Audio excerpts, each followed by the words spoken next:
Hello Sentinels, students, families. I hope this message finds everyone safe and healthy at home. Today we will be discussing the information that you need to know in regards to the transition to the hybrid instructional model.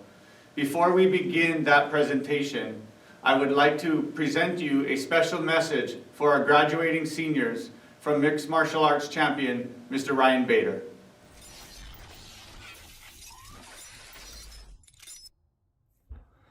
Hey everybody, Ryan Bader here, Bellator's heavyweight champion. I want to say huge congratulations to the Veterans Tribute Academy senior class. You guys had a rough go. I know with COVID and everything, a lot of fun events canceled. But just want to let you know that we're all super proud of you.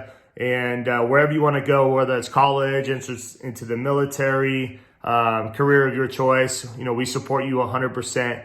And for you guys to go through this rough year and graduate and move on to bigger, better things, super proud of you. We got your back, and good luck, guys.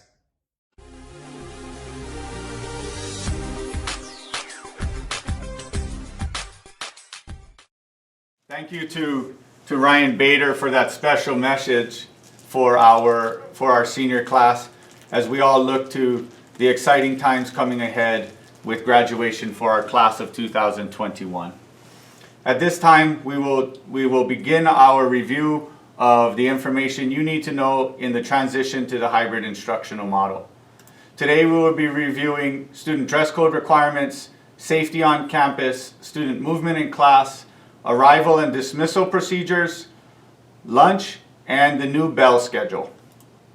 As a reminder, for the remainder of the 2020-21 school year, all students will be required to adhere to CCSD's dress code requirements, as we will not be utilizing student uniforms for the remainder of this school year. In regards to student safety on campus, for masks, all students are required to wear masks at all times except for the following: eating breakfast in class and during PE when allowed so and provided permission by the PE teachers. Masks must fit snugly at the bridge of the nose and under the chin. Wearing of gaiters, face shields, or other types of face coverings may only be worn if being worn over a face mask that fits at the bridge of the nose and under the chin. Water fountains are not allowed to be used on campus, so we are encouraging students to bring their own water bottle each day, and CCSD may be providing bottles of water while supplies last. PE locker rooms will not be utilized.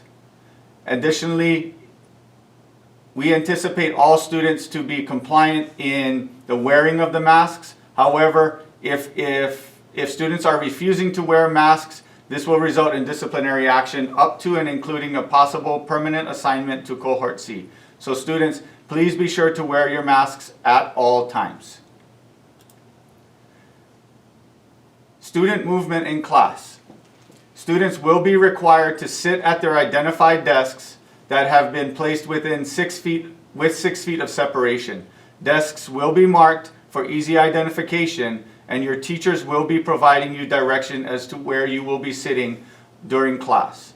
Students must receive teacher approval to move around the classroom for supplies, restroom use, approaching a teacher's desk with a question, etc. This is all to ensure that we are always in compliance with our social distancing procedures.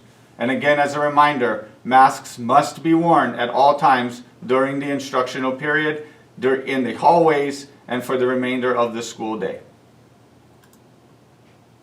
Student arrival and dismissal procedures. VTCTA will be using a one-way directional flow in hallways. Students are required to follow these directional flows in the hallways to ensure that we are following social distancing requirements. Hallways will have identifiable markers on the floor for easy identification. Upon arrival, students will be required to report directly to the first classroom of the day. Breakfast will be provided, and students will eat breakfast in class. Masks will be removed for breakfast, and masks will be worn for the remainder of the class period upon completion of breakfast, during passing, during dismissal, on the bus, in the quad, and again at all times. Students will be dismissed in a staggered manner, beginning with students being picked up, students walking home, and students ending with students riding the bus. Breakfast and lunch. All students coming to campus for hybrid instruction will receive a breakfast and a lunch provided by Clark County School District Food Services. According to CCSD Transportation Services, eating will not be allowed on the bus. Students will need to consume their food upon arrival at home. Technology.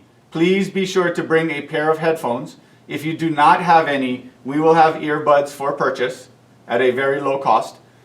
Students on campus will be required to use their school-issued Chromebooks. At the beginning of the year, if you opted to use your own device during distance learning and are in need of a Chromebook, one will be provided for you.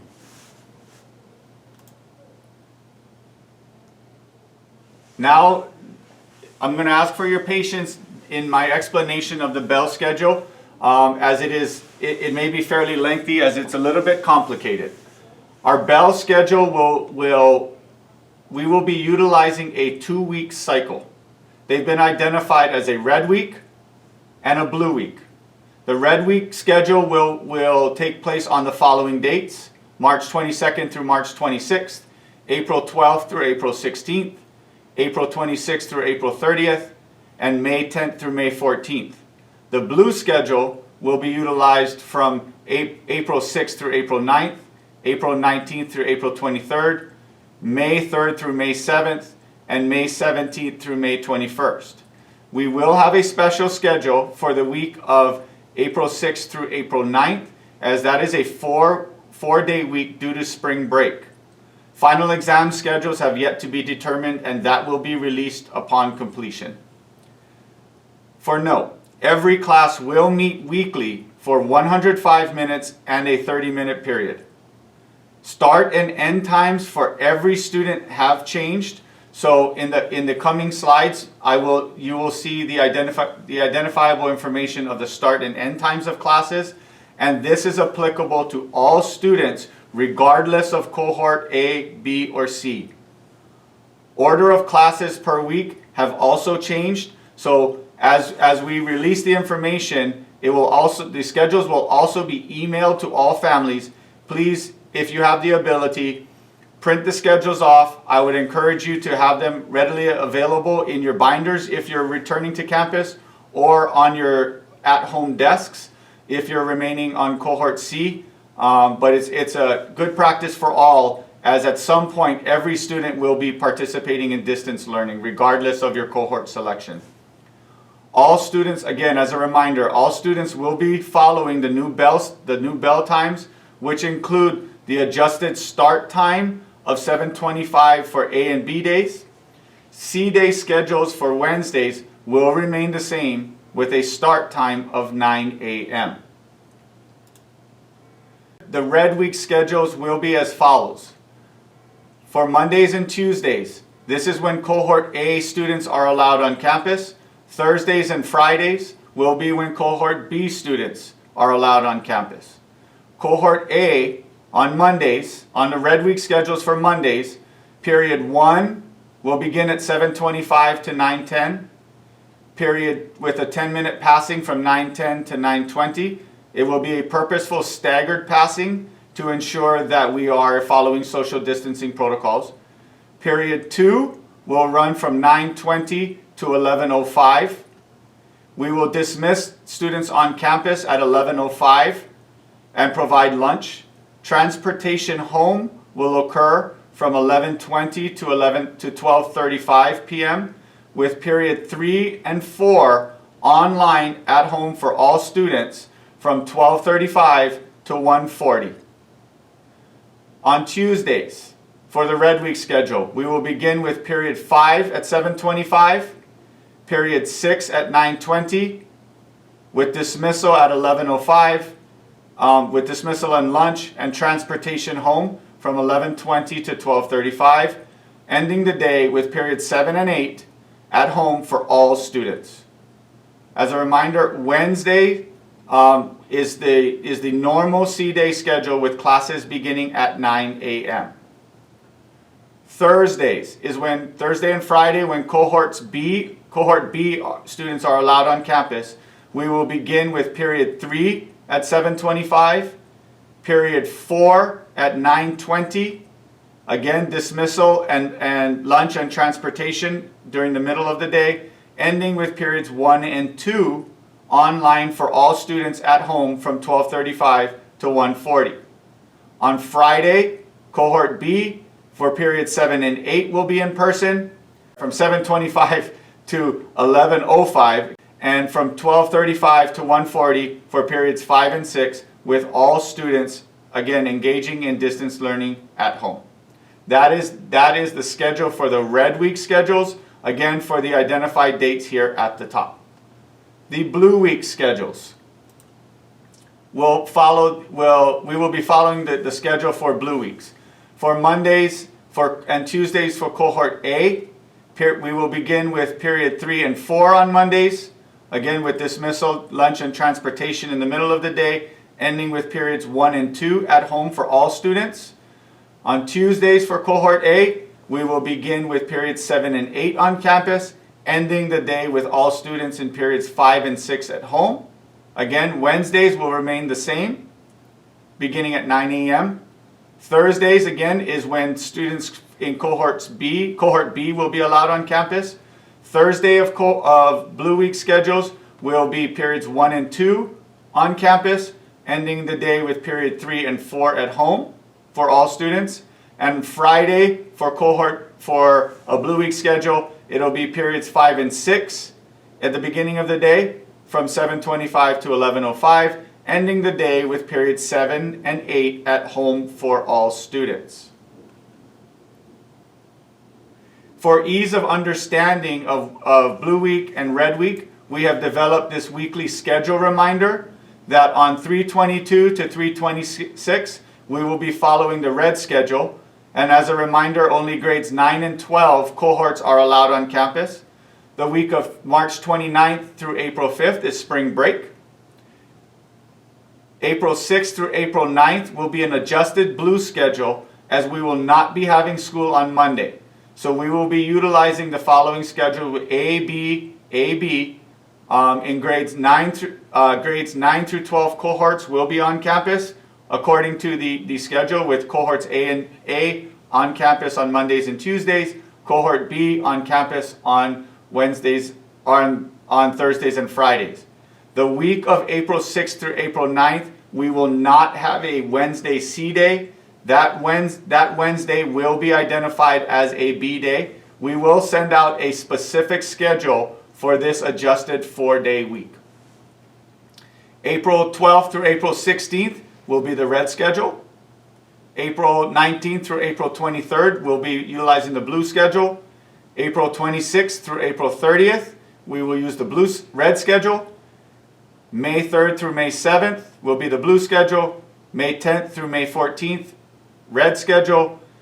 May 17th through May 21st will be a blue schedule. That is also the beginning of our final exam schedule, which has yet to be determined. But we will be sure to communicate the adjusted schedule to all students and families. And again, with May 24th through May 26th being the remaining days of our final exam schedule that will be sent out. The weekly schedule reminders will be posted to our website. It will be communicated to all teachers. Will be communicating the following week's schedule to all students weekly through their courses, and the schedules will also be uploaded to all of our social media platforms as a reminder for everyone for the coming week. I hope this video has provided some clarity. I understand that it is a new model that will require some review. So please feel free to replay this explanation, and if the explanation is not clear, please reach out and we will be able to provide further clarification if you still have questions about the schedule. Just as going back as an additional reminder, the start and end times of the day have been adjusted, and the start and end times of classes have been adjusted, and that is applicable for all students regardless of your cohort A, B, or C assignment. Sentinel families, thank you so much again for your patience as we've worked to provide this information to you to ensure that the transition back to the hybrid instructional model is as smooth and seamless for all students beginning March 22nd. If you have any questions, please feel free to reach out to us at 799-4710. Thank you, and we look forward to seeing you very soon.